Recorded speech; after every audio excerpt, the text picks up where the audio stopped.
Well, now we can take you to a live speech by the French President Emmanuel Macron, who's expected to update the French doctrine on the potential use of nuclear weapons. Over more than 65 years, in a few days' time, the nuclear-armed submarine Le Téméraire, which you see before you, will go to sea. It will disappear in total stealth, and I will briefly recall its role from the depths of the ocean as the guarantor of our freedom of action and our independence. We owe all this to the unswerving commitment of my predecessors, of our armies, since the first nuclear test of France in 1960, the first operational alert of the strategic air forces in 1964, the first stone that was laid here at L'Île Longue in 1965, and again the first patrol of the nuclear-armed submarine Le Redoutable in January 1972. We owe this also to the know-how of our research centers, of our industrial companies, to the professionalism and the dedication of the military personnel and civilians who serve wherever it may be in a secret laboratory at the bottom of the ocean or in the air, and who serve our nuclear deterrent. I'm grateful to each and every one of you. Regarding deterrence, our country has made a financial, scientific, and technical effort that has been unswerving. It has been exceptional and unparalleled on the continent. Already 3 generations of men and women have succeeded one another to build, consolidate, and optimize what is the cornerstone of our defense strategy. As certainties are called into question, where our opponents grow bolder, where alliances seem weaker, there has to remain a constant French commitment. As the President of the Republic, elected by universal suffrage, I am the guarantor of this, and I've come here to restate very strongly the commitment of our nation, my personal commitment to the pursuit of this fundamental mission. Our deterrent is both robust and efficient. All those who would be bold enough to strike at France must be aware of the unbearable cost that it would take on them. However, intangible does not mean that we remain inert or inactive. Faithful to the loyal, I exposed the basis of our nuclear doctrine and its place in the world, and since then, things have changed. Over the past 6 years, the time that has passed seems like decades, and the last few months like years. Our rivals have moved on, so have our partners. The world has become tougher, and this has been further demonstrated by events of the past few hours. So it is with the greatest gravity that I have come to announce to the move and evolution in keeping with our national and European challenges. We have to strengthen our nuclear deterrent due to the combined threats, and we must think of our nuclear deterrent on European scale in full compliance with our sovereignty, with the gradual implementation of what I would call advanced deterrence. Yes, we are currently in the midst of a period of rupture, of risk, and our fellow citizens are fully aware of this. This period warrants a hardening of the model. Russia is waging on our neighbor, Ukraine, a slow war of attrition, which is very cruel and also represents a major threat for Europe. Russia fully assumes brutal imperialism, revisionism. It has a plethora of nuclear weapons and is constantly developing new weaponry, hypersonic nuclear missiles, others with nuclear capacity, nuclear torpedoes, and even a very special project, nuclear weapons to be launched into space, which is a threat to humanity. China, for its part, has moved into a forced march in order to catch up with the United States. It is manufacturing more weapons now than any other country. It recently displayed the performance of its recent Triad missile. Nobody knows what will be the direct, indirect ramifications, whether nuclear or conventional, of a conflict that will break out in the Middle East or elsewhere. And this would have very severe consequences for us.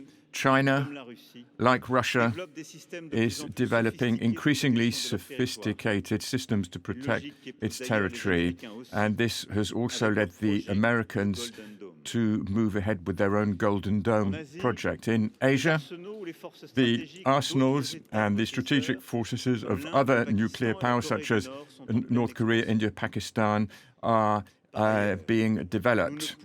And furthermore, we can no longer see these threats as threats in isolation because new links have appeared between them. What is the price of the massive support of North Korea to Russia in its war of aggression against Ukraine? What are the ramifications of the treaty of alliance between the two countries? What can we say about the extreme dependence of Russia on China? And we have to take into consideration all of these factors, to which we should add the war underway in the Near and Middle East, which will add further instability that could affect our borders, with Iran that has nuclear and ballistic capacities that have not yet been destroyed. I will dwell further on this over the next few days.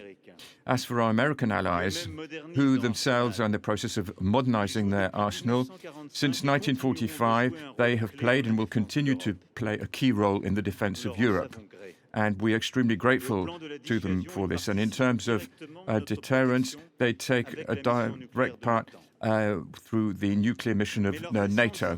And their recent national security and defense strategy displays a resetting of America's priorities and a strong incentive for Europe to take more direct control of its own security. We have to see this call as a call to take control of our own destiny. And I have been saying the very same. My message has not changed since the beginning of my first term. There is another feature for the period we are living through.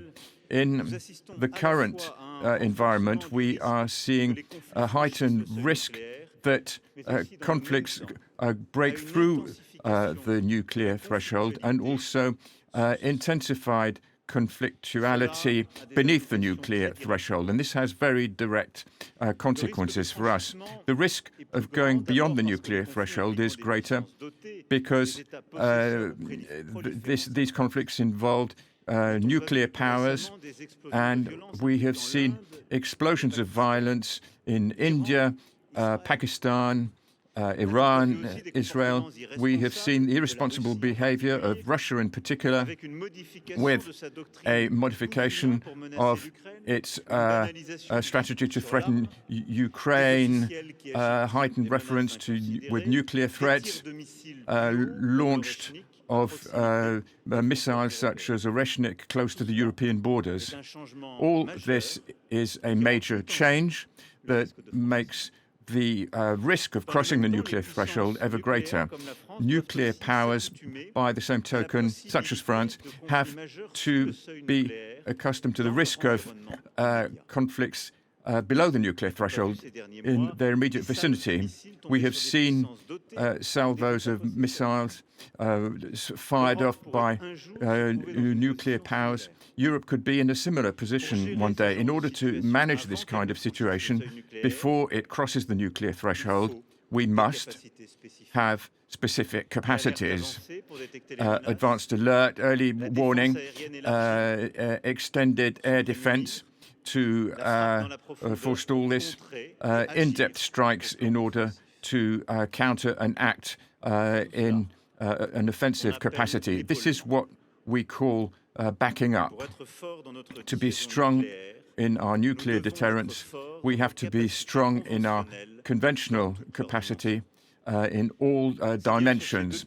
And it's on both of these pillars that rest our defense strategy. I emphasized this as early as 2020, but in recent years have shown the lack, the blatant lack of capacity in Europe. This is not tenable, and you will see that this is a central thrust of our thinking. All this displays that nuclear threat is growing, becoming more diversified, interconnected, and that these threats may well be preceded by intensive conflicts below the threshold, and that the means of our potential opponents are growing. So we have to draw conclusions from this. In this very dangerous, unstable world, as you have already heard me say on several occasions, in order to be free, we have to be feared. I'm absolutely convinced of this. Our country has this extraordinary weapon, the nuclear weapon, and this is the very base of its security. The chain of command is totally clear, and the ultimate decision on its use is for the President of the Republic. And before the nation in these uncertain times, I restate that as the President of the Republic, I will never hesitate to make the decisions that would be essential in order to protect our vital interests. If we were to use our nuclear arsenal, no country, however powerful, could remain immune. No power, however strong, could recover from if one of our submarines has a strike power which is equivalent to all the firepower of the bombs launched on Europe. This is 1,000 times the power of the first atomic bomb. So this is a power that is for the service of peace. And this power, and you know this extremely well, of course, requires efforts. Maintaining the credibility of this tool reflects very significant decisions that have been made in recent decades and have been stepped up in recent years. In the 30 years of the Cold War, we had this parenthesis of history where we had the empathy of our allies and the weakening of our previous opponents, and therefore we gradually abandoned the land component of our deterrence, and our arsenals had been cut back. So these times now, although belonging to the recent past, seem far gone. In 2017, I stated the end of the period of peace dividends, and I committed to ensuring we had all the required resources.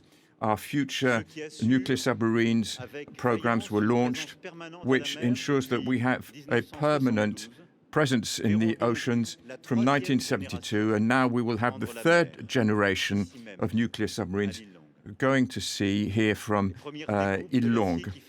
The first moves, cutting of steel to make these submarines, began a few months ago in Cherbourg. I wish to commend here all the players, military, scientific, industrial, partners who have been working. Very few countries in today's world are able to build these nuclear submarines, which are a technological prodigy. both discreet and high-performing, and able to strike at our potential enemies anywhere from anywhere. The tradition for launching our it's greatly honored to announce here that the future nuclear submarine that will fly the French flag will be called the Invincible and will go to sea in 2036.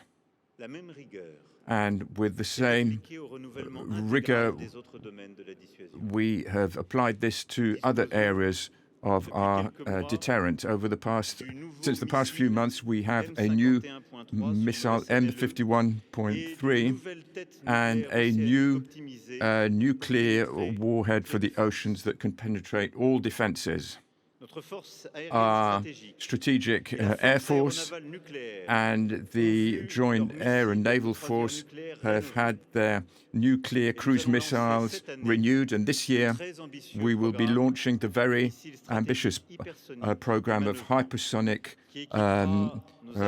cruise missiles that will be fitted to our combat aircraft and to the future aircraft carrier within the next 10 years. Our national Tritium program has been consolidated, ensuring our capacity to pursue the production of nuclear weapons while remaining completely self-sufficient and independent. Our rearming, as you can see, that has been launched over the past 10 years is now bearing fruit. And you can see some of the effects here and now, and this effort will be pursued as well on the conventional component. And yet, the environment I spoke about earlier shows that we cannot remain satisfied with the present trajectory, and I owe it to the country and to the future that we have a wholly credible deterrent, and that if extreme circumstances arise, that we will not be vulnerable to any form of blackmail or surrender. The emergence of regional powers, the possible coordination between future adversaries, and the risks arising from proliferation, all this after a searching analysis has led me to the conclusion that we need to significantly strengthen our arsenal.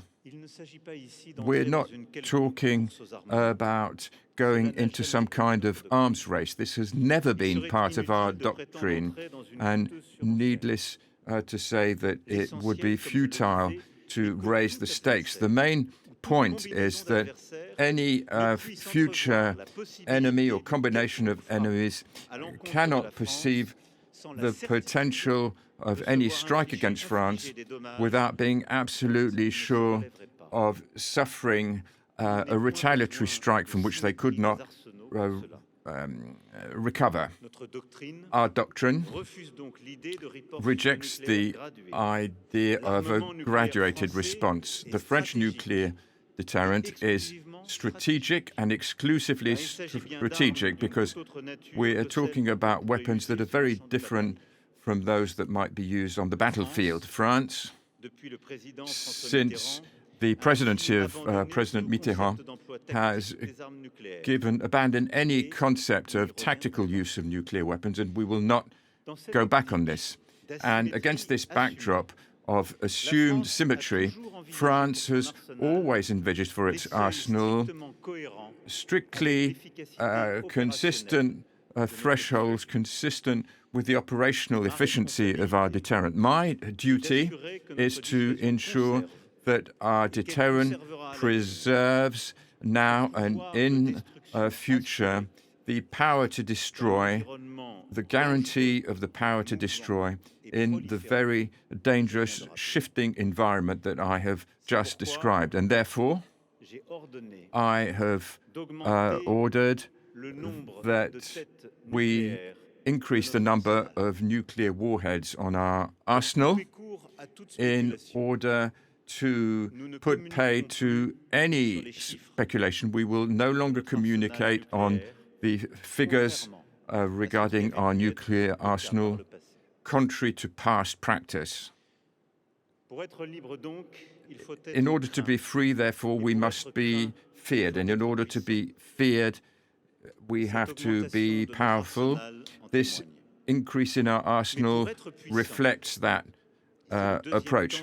But in order to be powerful, and this is the second part of my intervention, we have to be united. And I'm going to speak about Europe. Our security has never been based on national borders, both in conventional and nuclear terms. It's an obvious fact of our geography that we have. And now, more than ever before, independence cannot be an independence of solitude.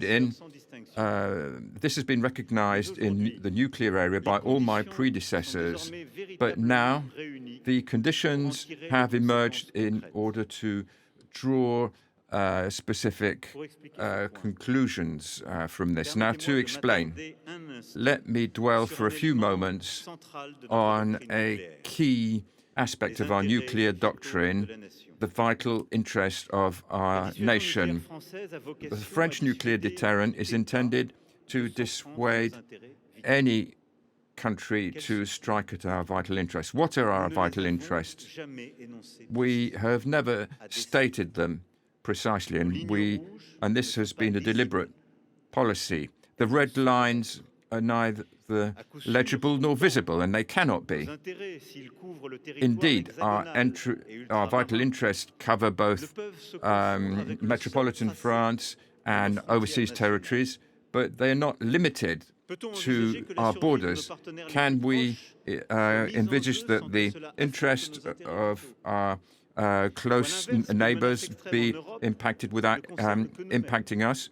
And for these fundamental reasons, successive presidents have spoken about the European dimension of France's vital interest. In February 2020, I reiterated the offer made by all my predecessors, from President François Mitterrand, to engage in dialogue with European countries seeking to go further in this area. And I offered to associate these countries in our nuclear deterrent exercises. 6 years later, we are in a different strategic universe. We have to move on to a completely different stage, and we have to define for our time what General de Gaulle had already felt in an intuitive way. I think I'm able to say that our partners are ready for this.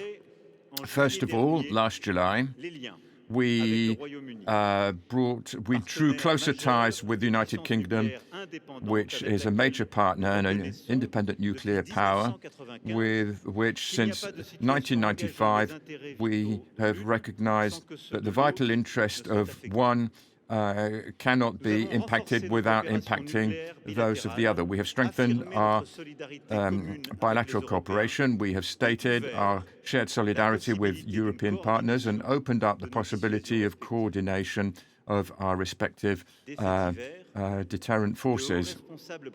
This winter, high-ranking UK officials were present as observers at one of the nuclear exercises of our strategic air force. But our ambition has to go further, because what we're talking about is the security of our continent for the future. Contacts have been made with a group of allies, and we have started off with our essential ally, which is Germany. They responded positively to France's offer, and at present, a new stage of the French nuclear deterrent can be implemented. We are going down the route of what I call advanced deterrence. And I must hasten to add that there will be no sharing whatsoever of the ultimate decision, neither its planning nor its implementation. Under our Constitution, this is the exclusive domain of the President of the Republic, who is accountable before the French nation, and therefore there will be no sharing of the definition of vital interest, which will remain to be appreciated by the country itself. And as with other nuclear alliances, including where there are plans and procedures, there will be no guarantee in the strict sense of the word, no rigid guarantee. A rigid guarantee would in fact be imprudent because it would lower the nuclear threshold and would reduce the uncertainty in the minds of our adversaries. Our doctrine will remain based on the original premises. It'll be defensive, refusing a nuclear battle, a total rupture between conventional forces and nuclear forces. And the same will apply to the appropriateness of a single non-renewable nuclear warning. This will always be decided on the sole initiative of France to make clear in the clearest possible way that the conflict has just changed and that France will preserve a last possibility to restore deterrence. France will therefore always independently assume the decision for going beyond the nuclear threshold. Advanced deterrence is a progressive stance. It offers the possibility to the partners to take part in the deterrent exercises, and this includes alerting, going beyond our frontiers, alerting surrounding countries. It will enable the deployment of strategic forces among our allies. And in the same way,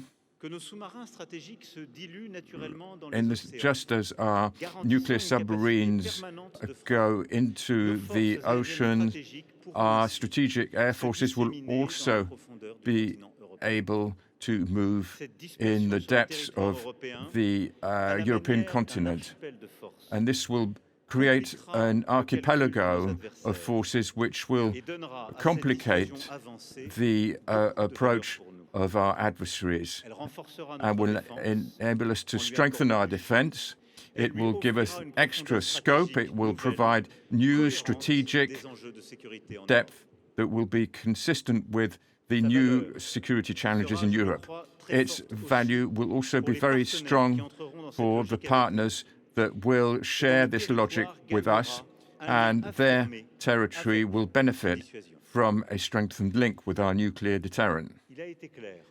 It has been made clear since the very beginning for us and for our partners that this effort will be an additional effort with regard to that of NATO.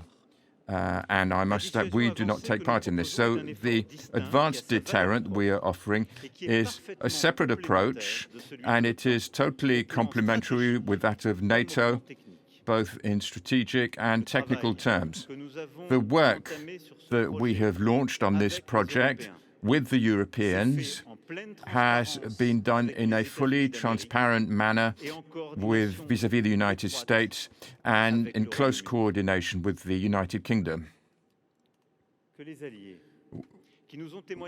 So the Allies have displayed their confidence by working in depth with us on these partnerships, respecting our international commitments, and in particular in compliance with the Nuclear Non-Proliferation Treaty. I would like to thank them. Germany will be a key partner in this effort, of course. The most ambitious This is the most ambitious part of the Aix-la-Chapelle Treaty. The first stages of the cooperation will begin this year and will include visits to strategic sites and joint exercises. Other countries have already accepted this dialogue, and going beyond our British and German partners, Poland and the Netherlands, Belgium, Greece, and Denmark will also take part in the exercises. This reflects the strategic convergence between our countries that will lend genuine depth to the defense of our continent. The discussions are also being maintained with other countries in the weeks and months ahead. Now, reflecting what we have established with the United Kingdom, exchange bodies at political level will be set up with each of these countries in the next few days. This requires shared work on the threat, shared intelligence, specific means of communication, a specific organizational structure, and a shared understanding of how we deal with escalation, the threat of escalation in a conventional environment. And therefore, this approach of advanced deterrence will increase our protection and that of our partners. And in the same way as France has established for the adversaries of Europe a new strategic dilemma through this advanced deterrent, our partners will contribute to collective security and therefore to that of France. This is the very nature of strategic support. The experience of recent years shows that there are at least 3 areas where Europe, if it is to deal with the escalation in threats, could benefit from new collective resources.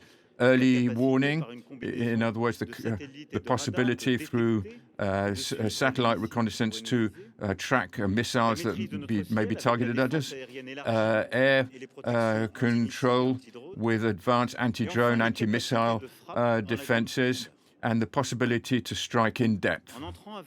And by joining us on this mutual support, partner countries can contribute to strengthening the capacities of Europe in all three of these areas. And this would be a fair sharing of the effort, and France clearly will benefit from this. Here and now, the projects are underway, and we will continue to step up our efforts. Now, regarding early warning, the GWEL program will lend additional capacity to European countries to detect missiles targeted at them. The Santé-NG system will enable world-class performance. Denmark and Ukraine have announced that they will be acquiring this new system. And regarding strikes in depth, Germany, the UK, and France, under our ELSA initiative, will work together on long-range missiles. This will provide us new options to manage the escalation with conventional means as our adversaries are developing new weapons. And as the partnership deepens, other projects, other contributions will emerge in a spirit of complementarity and European sovereignty. So that is the new dimension I wish to lend to the defense of France and the new cohesion that will arise for our continent. As you can see, this is a major move that I wanted to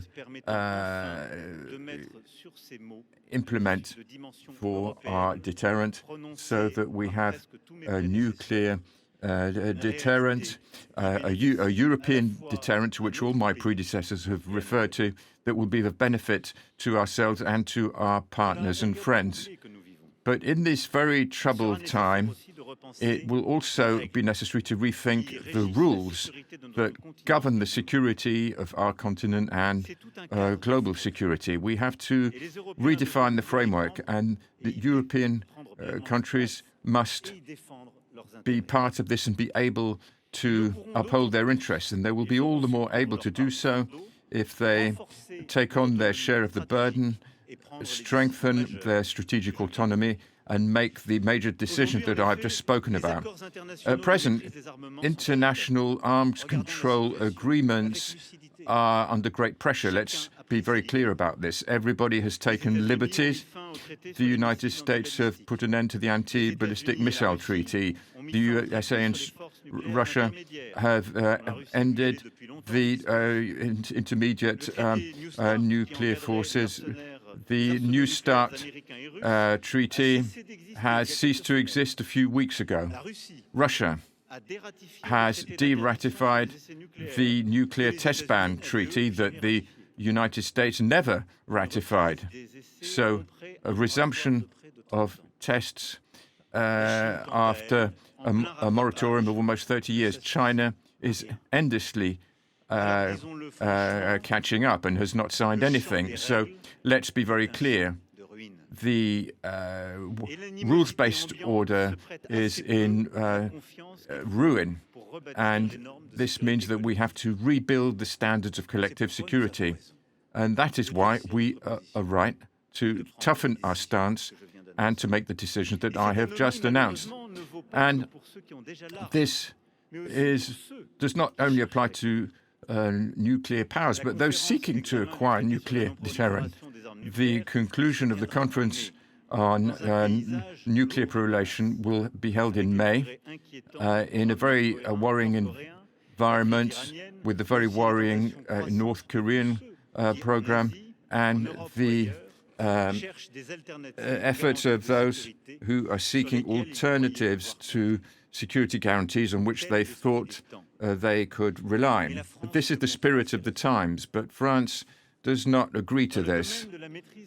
In terms of arms control, our own track record is exemplary. And I wish to recall here that we have dismantled our land-based deterrent, and we have put an end to our nuclear tests. We have developed a high-performance simulation system for tests, and we have rejected any form of arms race.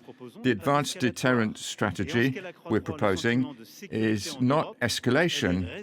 It will strengthen security in Europe, and it will be very beneficial because it will not encourage the risk of proliferation on our own continent. But it's in particular the logic here that has to change. Yes, indeed, the Europeans have become used to their security being established through rules made by third parties and rules changing, being undone at their expense. That was the agreements going back to the Cold War were negotiated by other powers than ourselves without any consultation and then reneged without any consultation. So this period, our era, requires another approach. We have to rebuild a set of rules, but as far as we're concerned, based on our security interests and on those of the continent. So this will require an effort that the Europeans have to make on how we organize the stability of Europe. And I call on the partners to join us in the first part of the work that we have launched with the British. And this is part when our European interests have been defined, we will be able to go further and to set up a negotiating framework in order to have the conventional capacity and its positioning. This approach is being prepared through increased European independence, and it has to enable a new European security framework on all of these subjects between the Europeans and the Russians at the very least, and also to involve the United States and China, including regarding our nuclear capacity on a fair basis.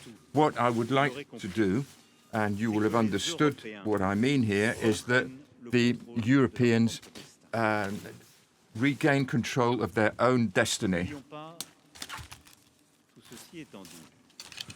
Having said all that, let us not forget that beyond the arsenals and security architecture, there's an ethical dimension to what we are discussing. The nuclear weapons can be scared. It cannot boil down to the iron law of strategy with its disembodied logic. It is right that such a weapon should continue to prompt reasoned discussion to limit its use and preserve the objective of a nuclear-free world. That must remain our horizon. It is only right to militate persistently in favor of peaceful use of nuclear energy. That is the logic of the NPT, and France is well placed to promote civilian nuclear power. What other country rests on this energy as we do? Nuclear power that can produce 70% of our electricity, low carbon, low cost energy that makes our country attractive. And so France will be fully legitimate to organize in Paris on March 10th a summit to encourage the development of their energy, its uses and funding. I believe in the virtue of a nuclear power of confidence and innovation.